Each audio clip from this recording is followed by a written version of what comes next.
বরাক উপত্যকায় গুয়াহাটি হাইকোর্টের বেঞ্চ স্থাপনের দাবিতে নতুন করে জোরালো হল গণ আন্দোলন। দীর্ঘদিনের এই জনস্বার্থমূলক দাবিকে বাস্তবায়নের লক্ষ্যে শনিবার উধারবন্দের শ্রী শ্রী কাঁচাকান্তি মন্দির প্রাঙ্গণ থেকে গণস্বাক্ষর অভিযান শুরু করে বেঞ্চ প্রতিষ্ঠা বাস্তবায়ন কমিটি। এর আগে এক আলোচনা সভা আয়োজিত হয়। প্রদীপ প্রজ্বলনের মধ্য দিয়ে অনুষ্ঠানের আনুষ্ঠানিক সূচনা হয়। সভায় বেঞ্চ প্রতিষ্ঠার বাস্তবায়ন কমিটির সভাপতি ধ্রুবজ্যোতি সাহা আন্দোলনের লক্ষ্য ও উদ্দেশ্য ব্যাখ্যা করেন।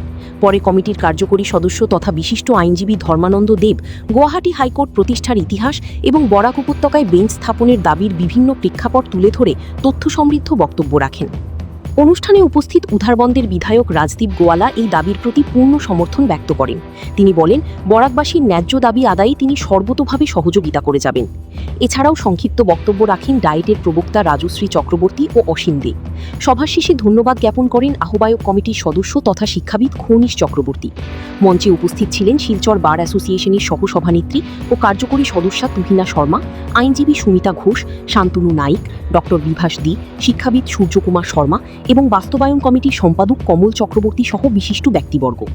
অনুষ্ঠানে বিভিন্ন স্কুল কলেজের শিক্ষক শিক্ষার্থী, আইনজীবী, সমাজকর্মী, কাঁচাকান্তি সেবা সমিতির সদস্য এবং এলাকার গণ্যমান্য ব্যক্তিরা উপস্থিত ছিলেন। সমগ্র অনুষ্ঠান সঞ্চালনা করেন আইনজীবী দেবমিতা চক্রবর্তী।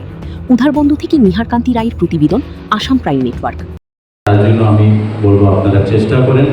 আপনাদের এই চেষ্টাতে আমি আপনাদের সাথে আছি, আপনাদের পাশে আছি, এই কথা বলে আমি আবার আপনাদেরকে ধন্যবাদ জানাই এবং আশা করছি দাবিটা আগামী দিনে যাতে বাস্তবায়িত হয় তার জন্য আমি আশা করে মা কাঁচাকান্তির প্রার্থনা করে আশীর্বাদ কামনা করে আমি আমার বক্তব্য এখানে শেষ করেছি। সেইভাবেই আমরা চলি এবং সেভাবে করি এবং আমাদের যে ধারণা যে আইন এবং ন্যায় পেতে হলে আমাদের যে নিজস্ব কোনো অধিকার থাকতে পারে, আমাদের সংবিধান যে আমাদেরকে অনেকগুলো অধিকার দিয়েছে এই সম্পর্কে, যে আমি আইন পেতে গেলে সহজে যেভাবে পেতে পারি তার জন্য আরেকটি অধিকার রয়েছে, সমানভাবে যাতে পেতে পারি তার জন্য আরেকটি অধিকার রয়েছে। এই সমস্ত কথা আমরা হয়তো জানি না। প্রত্যন্ত অঞ্চলের একজন সাধারণ মানুষ হয়তো সে কথা বুঝতেই পারেন না যে উনি নিজে ভুক্তভোগী। একটা মামলা আছে, সেই মামলার জন্য ওনাকে হাইকোর্টে যেতে হবে।